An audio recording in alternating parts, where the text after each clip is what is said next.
Welcome back to the CEO's Grind podcast, where we pull back the curtain on what it really takes to lead and scale and protect your business and your career in today's world. Today's episode, we're trying to do all about something most early stage founders overlook: the infrastructure behind the grind. We're talking clean, clear contracts, exit strategies, NDAs, non-solicits, and why these legal tools aren't just about protection, they are about preparation. Whether you're building a small team or leading a growing company, your leadership only scales if your structure does. That means knowing where your risks are and getting ahead of them. We'll break down a little bit. I'll say a little bit because, sometimes we go off script, Wes, but we'll break down what we've done right and where we've learned the hard way. From updating sometimes job descriptions to planning exits long before they happen. This is the stuff that separates a hustle from a real business. Stick around, whether you're hiring your first employee or locking in key leadership roles. This episode could save you tens of thousands in headaches later. Let's get into it. Welcome, everyone. Good morning, Wes. Good morning, Keegan in the background. What's going on? Good morning to the CEO podcast of Jay and Wes. How are you? So this is a very serious subject, and when you first start a business, or when I did, I didn't know any of this stuff, and I made mistakes, and they've been pain points ever since, until I was learned.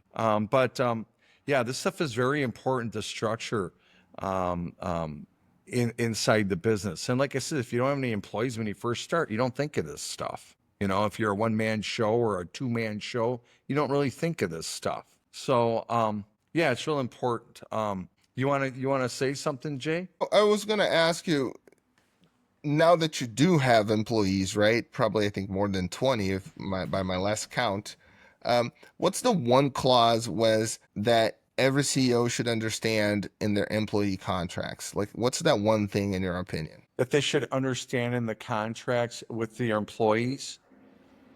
I guess I don't understand where you're going with this question. You're catching me off guard. You're catching me off guard. I don't know where you want this to go. Okay. So, And probably the off guard thing was because I said employee contract, because many states you don't even want to, like, on your job offer, you're saying this is not a contract of employment because of the employee at will type of thing. But so let's not say contract. Let's think about your rules and regulations or your handbook. Forget contract. Let me rephrase okay. the question. What is the one thing that you should always have in your handbook? I think what we should always have in there is a non-solicitation agreement. I'd like to say a non-compete, but those are very sketchy, and it's in legal battles and stuff like that, and people are saying they're illegal, and you're not giving the gentleman or the employee the opportunity to continue working after, and that's why they seem illegal. But a non-solicitation agreement is what I think they should have. A non-solicitation agreement, it should consist of not being able to, not being able to solicit other employees. Let's just pretend you get someone that goes to another company and say, yeah, it's really good over here. Oh, and they even serve apple pie at lunchtime. You guys should come work over here. That's soliciting. And all of a sudden you lose another employee because these guys are buddies, and now he goes over. So that's non-solicitation, or that's solicitation, and you don't want that. Another thing is, I paid for this gentleman or this guy to work for me at a certain time and frame in his life and in my life. During that time, any account that he were to obtain through relationships or whatever, well, that's what I was paying him to do. That's actually what I'm paying him to do. You are to grow the business. You're supposed to get more customers, this, that, and the other thing. So part of the solicitation agreement should be, you can't take my customers either. You got them on my time. I paid you good money to get those. That is my property. So you cannot take that's how I feel about it. And then We can tell how strong you feel about that, Wes. Yeah. Well, because I pay good money and to grow a business and to get other customers when you take it, I mean, I just helped you build a customer base on my dime. That ain't the way it's going down here. You know what I mean? So, and then the third thing is trade secrets. What do we do better or different than another company and why? Well, maybe we find out that we do something a little different because maybe it doesn't seem to make sense, but in the long run, in the big picture, maybe it gets us more work. So that's why we do that this way. We have some sort. Any Are those trick? things expensive though? What, trade secrets? I wouldn't. The trade secrets are actually. Would that be included? And no, that wouldn't be included in the non-solicit. So Yes, let it me would go with be.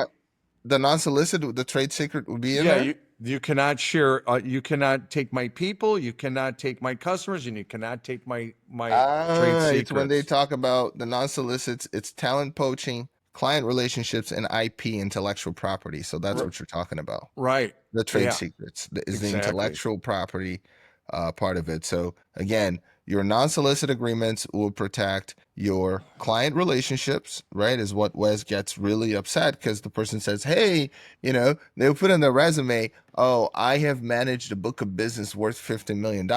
Yeah, but you didn't build it; you managed it, right? You sat in there while Building Waters or whatever company that hired you gave you that for you, of course, to grow, but it's not yours to take elsewhere, right? So Right. that's the point. You can earn royalties from it as you work for us, commissions, et cetera, but you don't get to take that away.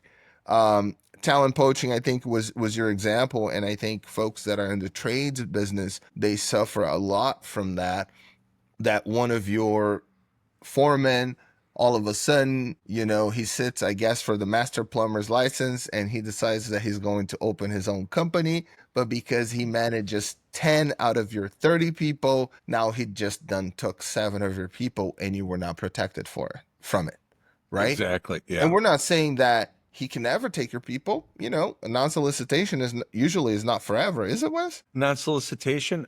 I got it forever.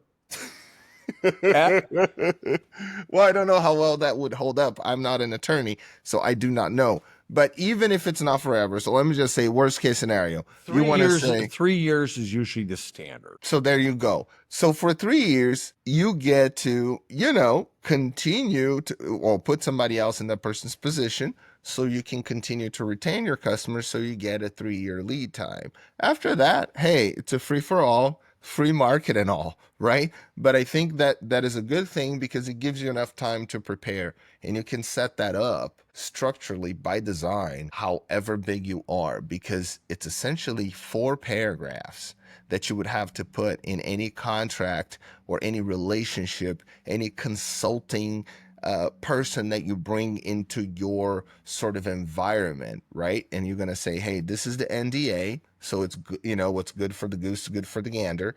And this is a non solicitation agreement because you are going to be exposed to some intellectual property that I have taken years to develop.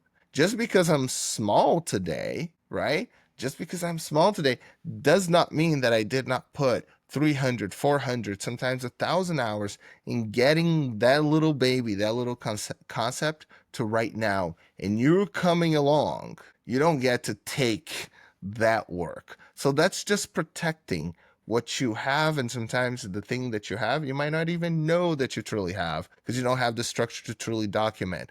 But just doing something like that can protect a lot of prevent a lot of headaches. I think that would be a better way of saying it, right? Prevent a lot of headaches. My father, years ago, I'm going to say 20 years ago, was in charge. He was the division manager of a plumbing division at another plumbing company. He landed an account with a big factory. Everyone knows it, but I'm not going to say. And that was like a Say $20 million. it, say it, say it, say it. That was like a $20 million deal. Um, uh, a year, $20 million in business a year. Now, hypothetically, if my father, for some reason, got in an argument with the owner or decided he wanted to leave and he wanted to take that with, imagine what he did to that employer. He actually took a $20 million deal from him, or $20 million that owner was paying him to develop and make strong and grow. And then possibly my father could have taken a couple employees that he always had, let's say, as on-site facilitators on the site of that factory that worked there and reported there every day. I'm taking them with me. That's just that's just kind of theft, and it's kind of crap. It's unethical. But what is the owner? If the owner didn't, and you know what, the owner didn't have a contract with my father back then. I didn't leave and didn't hurt that employer, but imagine how he could have. That's a big thing. And the NDA is huge too. It's a non-disclosure agreement that you can't share what you see. So that means something to me. And yeah, and it's really it weighs heavy on me. If you go back and redo it, because I lost some good people because of the maybe not having a contract initially. Recently, in the last, let's say, 3 years, I started making contracts for people. And then you say, well, you know what? He's right. He's right. I should have those. You know what I'm going to do? I'm going to get some contracts made. I'm going to have my existing employees sign them the way I want them to be. You are going to hit a goddamn brick wall and no one's going to want to sign them. It's going to change our culture immediately because no one likes change. And hey, it's kind of like, why buy the cow when I'm getting the milk for free? I don't want to sign nothing. I'm already working here, and you just run into a big flack and you stay vulnerable. Makes sense? Absolutely. Yeah. Absolutely. And that that gets me to another little piece of this puzzle of protecting your growth before it starts, which are exit strategies. A good one. I'm telling you, that's one thing I did do. When I first started my business, I didn't have a job yet. I said to myself, if I go this direction, I take this venture and open my own business, how the hell am I going to get out of this thing? And the reason why I had that idea, and that was conscious to me, is how do I get out of it? Because I saw a lot of, I was in the plumbing world, and I was looking at a lot of other plumbing companies, and I saw a lot of them die on the vine. They died when the gentleman, the plumbing contractor, retired, or he had to sell it for lesser because he couldn't get out of it. He didn't set it up where he could get out of it for cheaper, or where he could get out of it and make the money he needed for, let's say, retirement or for his family or whatever. And a lot of times these guys can get out of it and they end up working till they're 75 years old. Do you believe that? 75. And then you ended up putting the pen down or putting the business down, and then you just go home and take a nap. I think that's what happens. And I didn't want that to be. I wanted to be able to get out maybe when I was 60, 65 and have the most bang for my buck of what I did in my journey of an entrepreneur, sell it for as much as I possibly could, or because of the work I put in before. But if you're just going along and every day is just an everyday grind and you just don't think about retirement, you can end up selling that business for a lot less than what you should have sold it for. A lot of people say you should have got out earlier. You should have got out earlier. Yeah, well, you have to have an exit strategy how to do that, on how you're going to get out, when you're going to get out, what things you're going to put in place to make it valuable enough to get out. Another thing you could do too is if you have employees, you could cut a deal, maybe get if you have a trusted employee, you could possibly maybe get a key man insurance policy where in the event you have a really good guy, you trust him dearly, you maybe want to sell the company or dish it off to him because he's younger than you. In the meantime, you get a key man insurance policy. In the event What? Whoa! Wait! A what insurance policy? Key man insurance policy. He's your key man in your company, so you get a key man insurance policy on him. Where in the event he dies, or usually when he dies, that you get paid out to buy a rock star to replace him. What would be so if I wanted to get that, right? Yeah. let's just say. Um, any insurance company, like I have Allstate for most of my real estate stuff. There's a couple stuff that is Liberty Mutual. Um, I think those are the main two that I would say that I rock with. Hey, Keegan put something on the screen. Okay, so what is key person insurance? Cool. Key person insurance is a type of life insurance policy that provides death benefit to a business if its owner or another significant employee passes away, according to the Insurance Information Institute.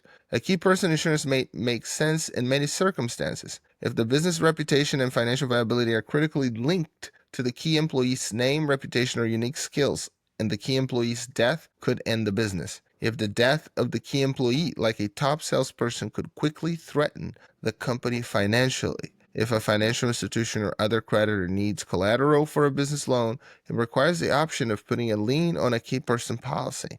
This is sometimes called collateral assignment. If the business is a partnership and each partner wants to be able to buy out the other shares in case of an untimely death. Now, this is such a critical answer, and I am so thrilled we're talking about this topic. I believe I was talking to one of my mentors this week, and I was telling her that one of my personal sort of hung-ups on expanding, right? And when you expand, you're opening up for other people to join you in your journey, usually with cash. They will get equity. And one of my main hang-ups was, I was like, everything it's like predicated on me right now. Like it's predicated on me wanting to continue to do it.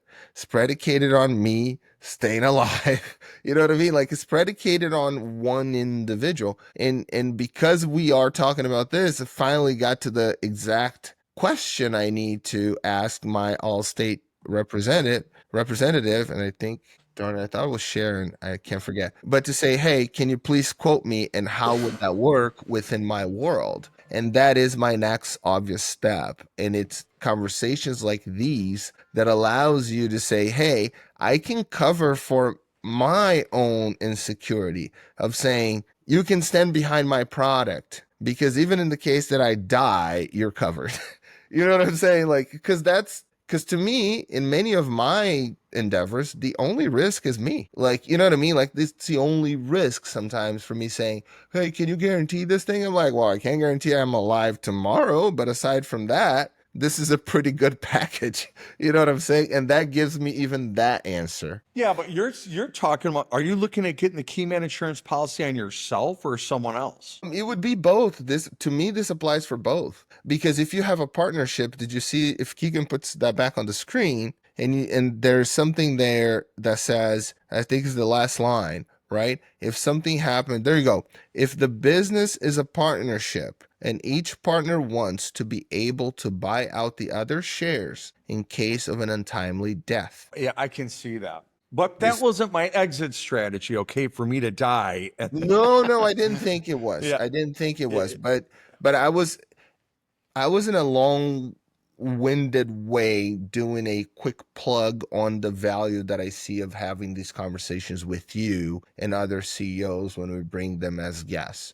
whether they have 10 people working for them, whether they are a one-man show, or whether they manage 200 people from one of the largest corporations in Brazil. It's irrelevant. These little anecdotes, these little tools that you have used to solve one issue, right? One blind spot that you had, I will be able to use to solve my own issue that is different, but the same hammer, you know what I mean, can fix both things. So I was really plugging the value of the back and forth and the conversation and sharing this because it just there's only so much that ChatGPT or Google can give you because you got to give all the context. You got to be interested in what people are talking and you know what I mean and what it's being exchanged so you can learn. So I know I learned that way and I hope that there's more people that learn and like to experience life that way. Let's just pretend neither one of us died. I bought this insurance policy for myself. I Knock bought on this wood, man. I bought this insurance policy for a key man in my company. Now, I'm assuming that if I bought it for one guy and neither one of us died, that would be the guy that I'm assuming I would want to have the company. So with that being said, there's other things you can think about now that, okay, I got a guy, you can actually set him up for success and for you to leave and him keep the company and take over. And another thing is what I said I would do with my guy that was a key man insurance policy. I said that I got it for $2 million. Okay. So if I die, I get, if he dies, he gets $2 million. However, if he doesn't die and I want out, I said that I would make it part of the deal that he could cash it in, my policy that was on him, and that gets sold with the business. And I'll tell you why, is because now he can cash it in. He didn't die. There's only maybe $50,000, $60,000 there that he cashed out of it. But now he's got money as a down payment for the business. And I'm saying, oh, he's only got $50,000 down payment. No, he's going to go to the bank and get a loan. But now the banks are going to look at him more seriously with skin in the game. He's now got skin in the game. He cashed an insurance policy. I'm throwing up $50,000. Hey, I want to buy this business. Now bank's looking at him a little more serious. You know, you can go to a bank and say, hey man, I want to borrow $1 million. Well, what are you putting in? Well, then you're not gonna, they're not giving you a loan. But he said, well, I'm willing to throw out this $50,000. That's what my skin in the, okay, now we're talking. Now this guy's willing to throw money at it up to $50,000. This guy's a serious guy to possibly give a loan to buy this business. And he's got experience in that business. He knows all about it, yada, yada, yada. Another thing, and let's say the bank said he didn't give it to him. Well, then you can also then figure out a way how you can maybe have him pay you royalties each year to pay off that business over years rather than you getting one big check from the bank. I did see a problem with that way of doing things, though, because I did see I had a person I worked for in the past where they had built this big, wonderful business, had a right-hand man, had the key man insurance policy, and the guy put the money and he cashed it in. He put the money, gave it to the buyer. The buyer then took it, put his down payment, gave it back, I guess, as a down payment because he couldn't get the bank loan. So and then the owner said, well, what I will do is you can pay me off a period of years. The guy couldn't run a business. 2 years later, the owner had to come back to work. He couldn't get it sold off. So that's not the direction I wanted to go. That's a very typical story. That's a very typical story on what happens. And he goes to the point, hey, have one, right? Set something up for yourself, and plan. And there are many different ways of looking at exit strategies. Like there was one angle that I was thinking about as far as protecting an untimely exit, right? Because you're thinking of the weakest link, right? In that case. But sometimes to your point is a key person, right? Sometimes is the head of your HVAC unit. Sometimes is the head of business development, right? If you are in a very niche type of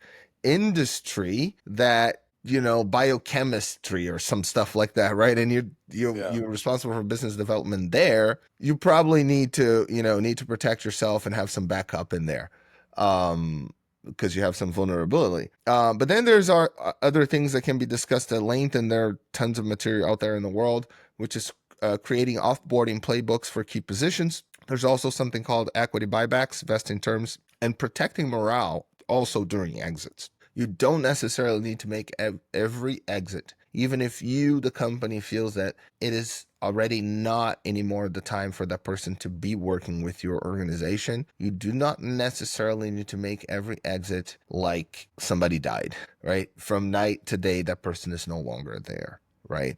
I think that every time that you have to terminate an employee or separate from an employee, and it has to be, you're done. You know what I'm saying? Like, you're done. We don't want to see you again. It shows that there was a lack of relationship building and trust between both parties that forced you to say, don't ever call me again, right? Even if somebody's not performing to the level that you want, or that they are not fit within the culture. I think rarely I've seen there was enough reason to say, oh, you need to be gone today and this, that, and the other. It is always because someone thinks that there's too much vulnerability that that person would do something bad against the company, right? Because they were given 2 weeks before they quit or whatever, whatever, whatever. But it goes to your point. If you feel you're vulnerable, that you have to cut everybody's access and say, don't ever mention our company's name again and sign a non-disclosure agreement at the very end and all kinds of things. If you got there, it means you didn't have a good contract and a good relationship in the first place with your employees. So, and that's what I meant when I think when we were saying creating offboarding playbooks for key positions is like, hey, if things are not working, right? Because we have, for example, in HR and how do you call employee development, you have a lot of things like, oh, I'm going to put you on a PIP.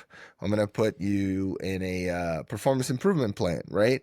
And you have that. If you do this, you're good. But if you do this, you're fired. You know what I'm saying? Like, it's always like that. But it's like, okay, but if you're fired, like, when is it? What's going to happen? If you decide that the person is no longer good for the job, but that person leads a bunch of people, how are you transitioning this? You know what I'm saying? Like, how are you saying, so on your last month with the company, you should be doing this. You should be picking the person that is going to take over. You should be doing all the, you know what I mean? I'm not saying that it works on every instance, but for key positions that somebody who actually quit on you, right? Because they are going to get something better. That should be already baked in so they can come to you and you guys can help each other make the next move for both. So it becomes a mutual thing. So they can bring somebody that they recommend, right? If you don't want somebody to leave, you can't force them not to. Work with them. They will work with you. And I can't think how many people I recommended to companies that I worked for that I thought were amazing and that, worked there for some time in some of the consulting firms that I worked for. Because it's a good company. If you treat me well and you treat your employees well, they're going to be the best referral program that you can ever have. And you can design that just by thinking on the topic that we're talking about on your exit strategy for the employees that you have. So, um, finally, just quickly, because I could talk about that all day because it was what I used to do. You also have, when you're talking about protecting your growth before it starts, it really begins with having a recipe. As you talked about recipes when we're talking about franchising, and recipe in the sense of job descriptions, right? So you have what each key role, right, in your company does, when it has to do, the quality, the checks and the balances. So all that documentation. So if you don't have anything and you are one man show, my challenge to you is before you grow, make sure you have a recipe of everything that you do so you can visualize and understand the activities that are business development, the activities that are reporting, the activities that are financial dealings and negotiation with banks, the activities that are relationship management type of roles. So when you start growing, the activities that you're dishing out and how they need to be performed. Therefore, you make better choices on who to hire from day one. That is my challenge. And to you, if you're saying, oh, I'm not big enough, none of this applies to me. First of all, a lot does, but this one, as far as you understanding what it takes to get the job that you do done, would be step number one, that anybody can do it with a pen and a piece of paper. Now, when you start out as a small company, you're doing the work yourself. You're doing all those things you said. But technically, when you bring on another person, are they going to be doing the same thing? Probably not. I'm just going to, in my world, I'm going to say I'm bringing on a tech or I'm bringing on a plumber, someone who's going to work in the field. If you're okay, when you start, okay, I'm a one man show and now I need help, I'm going to hire another plumber. I'm going to use that example. I'm going to hire another plumber. Well, before you hire them, having a contract already made up, and then that can be duplicated with a different name at the top. And you always have that in your file. This is what every one of your employees are going to sign when they start. It's called onboarding, and we're going to do the onboarding. And you know what? People are less reluctant to not sign it. on an onboarding because of the fact that it's a new job, they're excited, this, that, and the other thing. Oh, this is what we do for every employee. Well, okay, and this is what you have to do to work here. Okay, fine, and they're happy to sign it. I haven't seen a I didn't lose any employees at the signing say, oh, I'm not signing that. That's totally against my religion and whatever else excuse they got. Um, I've never lost an employee that way, but I have lost employees where I've said, after the fact, I bring this, after I learned, bringing it to them and saying, hey, man, I want everyone to sign one of these. Then there was a lot of fight and I lost people. I'm not signing it. I'll quit before I sign. Okay. Now I lost a person. So that's why it's nice to have these in place. The next contract you would have would probably be a personal or a little more customized. And that would be when you build up big enough. Let's say I'm working this thing and I get 4 plumbers. Now I'm getting 5. And now, woo, things are getting really expensive. My time is getting consumed. I got to have someone run those 5 guys because I'm getting pulled in other directions with banks and insurance companies and marketing and whatever. So now I need someone to run those 5 guys. That contract is a separate contract and should probably is going to be a little more customized and probably per individual for what you need them for. And you may have some KPIs in there. We want you to keep a certain net profit margin is one of your criterias. For the guys that you're running, we want you to grow a minimum of 20 to 15% each year, things like that. The do's and don'ts, that kind of thing. Maybe an incentive program on how to make more money involved in that contract. That would be a different customized contract. But you could get one for just the helper in the field, whether it's, you got a cleaning service and you need cleaners, that can be a separate contract. But when you want a foreman or a director of a division, that's going to have to be a little more customized. So, Absolutely. uh, So in it, and essentially there were like 4 major things that we talked about as far as protecting your growth before it starts, right?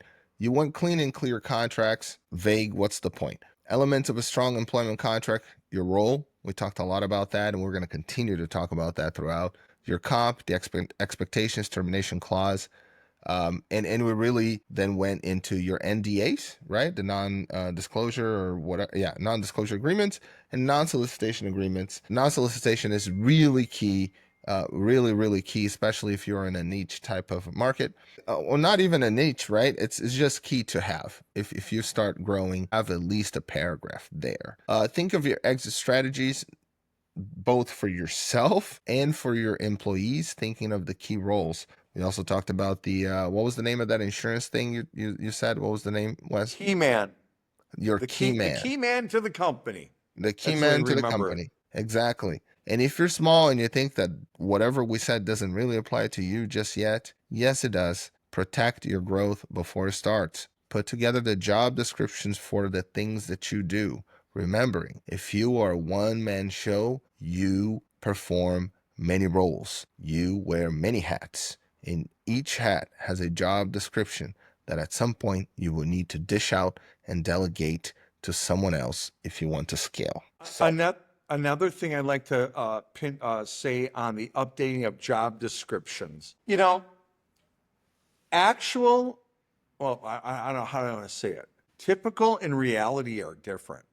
I don't know what word I'm looking for, but reality is different from what it's written down on the paper. So let's say you're supposed to do this every day, you're supposed to do this every day. But we found out that that part of that job can be captured by the dispatcher making the call and asking one stupid question. So that shouldn't land so on what are you this. saying? My point is Mhm. is that it is very important to review the job descriptions in every situation when you are going to bring someone on, in case that job description is turned and twisted a little bit because of reality. the So that job process. description will turn and twist a little bit because of reality, meaning the if people are under the impression that we're saying describe the job in your office at 12:30 p.m., that is not what we mean if you are documenting someone else's job, right? You want to observe exactly what's happening so you don't get to what Wesley is talking about. If I understood correctly, that you are going for something that is not happening on the field anymore. Is that what you're saying? Well, it's kind of like this. I'm gonna give a couple of quick examples. Um, okay, we're all in here, we're all typing on our typewriters. Hold on, what? Hear me out. And all of a sudden, you know what? We just got a new piece of software and we got a computer, and now we're using computers. Well, if your job description was we want you to keep track of of this, that, and the other thing with your typewriter, and now and now we have computers. Well, now you have to have computer skills. Now that job description has just changed. Mm-hmm. And it's not going to be on the job description of that job of have to be able to use a type 55 words a minute. No, it may be have to know how to use Word. You know what I'm saying? So job description's got to change. Or let's just say the general manager always had every 6 months he inventories all the trucks, goes and makes sure that they got all the material. Well, what if we found out that it works better that we have another office person that we pay less to go out there and stand there and do you have this? Do you have that? And the guy in the truck is going, yep, got this. Yep, got that. And they're doing it. Now that the general manager lost that job because it's more affordable for someone to do it. So that wouldn't be in the job description.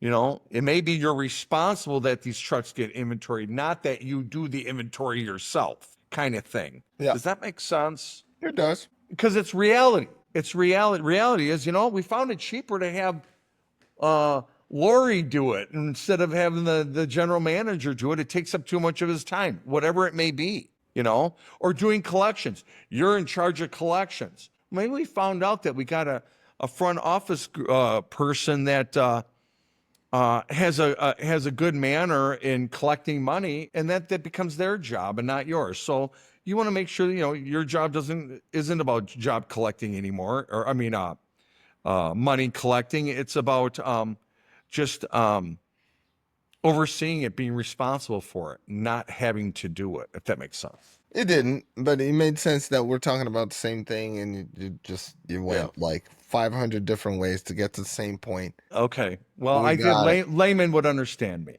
Well, if you guys understood Wes, comment Wes. If you guys understood Jay, just comment Jay. Okay, outstanding. We'll take a poll on that. By the way, we have a poll to do. We still have to figure out how to publish that because this podcast, it is probably looking a tad more professional in the last few episodes because we're working hard on that, but it is still made by real CEOs driving their business on a day-to-day basis. So we do pause for an hour 3 times a week to record and maybe a few minutes here and there before to try to plan. But, there's more coming. There are more improvements. So the poll that we promised on the last episode, because Wes was working on some numbers that were kind of fuzzy for people to understand, we're still going to put it out there, and we're going to add as a link or a post on the YouTube channel because Wes, no. I'm just saying, no. That whole mathematics we were doing last time. You didn't No like way. it. Well, I'm curious to see what's the like if we do like left and right, like the right and wrong, which what was right, what was wrong. I think it's going to be fun to see. I'm curious to see that. okay. No, but outstanding. So okay, so that's essentially, I like to say, when you're starting whatever new business that you're starting, it's one of those few opportunities in life that you have to be the true designer of what you're delivering, whether you are making a product, whether you are creating a new way to deliver a service, whether it's a SAS, whatever that is, you have that power. So if you can be intentional about designing even your exit strategy or how that thing should look and feel 5 years from now, I am challenging you to take that opportunity with some of the stuff we talked here. There's many other things and resources to find online, but my message is design it yourself, like intentionally. Design whatever you're doing for growth. It doesn't take more effort. The hours are the same. You just are taking the necessary steps for your growth the way that you want to have. It's your baby, not anybody else's. Stay in the grind. Thanks for joining us at the CEO Grind Podcast. Subscribe for more. Good night, everyone.